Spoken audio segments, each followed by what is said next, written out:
সহযোগ কৰিলেহে আমাৰ অনুষ্ঠান সকলো ভালে আছে নাই সকলোলৈ ৰঙালীৰ বহুত বহুত শুভেচ্ছা জ্ঞাপন কৰিছোঁ ধন্যবাদ জনাইছোঁ কোনে কৈছে বাৰু বৰ ধুনীয়াকৈ কৈছে থেংক ইউ প্ৰথমতে জ্যেষ্ঠসকললৈ মই সেৱা জনাইছোঁ শ্ৰদ্ধা জ্ঞাপন কৰিছোঁ ইয়াত উপস্থিত থকা সকলো ডেকা গাভৰু তেওঁলোকলৈ মোৰ বহুত বহুত শুভেচ্ছা আৰু ভালপোৱা যাচিছোঁ আমগুৰি চাগে আজি মোৰ প্ৰথমখন অনুষ্ঠান হ'ব নেকি আমগুৰি নহয় জানো গতিকে আমি খুব এক্সাইটেড হৈ আছোঁ গোটেই টীমটো আৰু বেছি কথা নকৈ বেছি পলম নকৰি আমি গীতৰ মাজলৈ যাব বিচাৰিছোঁ যিহেতু বিহুৰ বতৰ আমি বিহু নাচিব লাগিব ফূৰ্তি কৰিব লাগিব কিন্তু ফূৰ্তি কৰাৰ আগতে দুটামান ধুনীয়া গীত শুনাব বিচাৰিছোঁ যিসমূহ গীত আপোনালোকে খুব ভাল পায় আমাক খুব মৰম দিছে সেই গীতসমূহ অলপ শুনাব বিচাৰিছোঁ প্ৰথম গীতটি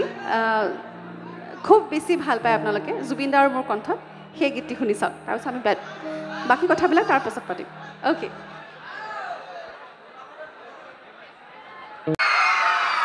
সেই ধুনীয়া ধুনীয়া ছোৱালীবোৰ ক'ত আছে অঁ এইখিনিত আছে অকণ আগত দেখি থাকিলে ভাল লাগে আকৌ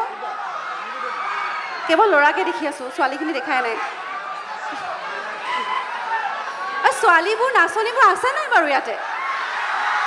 আছে নাই ইছ এইফালে আছে দেখোন কিয় নাই বুলি কৈছা আছে এইফালে আছে নাই নাচনীবোৰ ক'ত আছে অঁ আছে দেখোন আৰে অ'কে এইবাৰ বিহু গাম আৰু আমি সকলোৱে নাচিম ঠিক আছে অ'কে লেটছ গো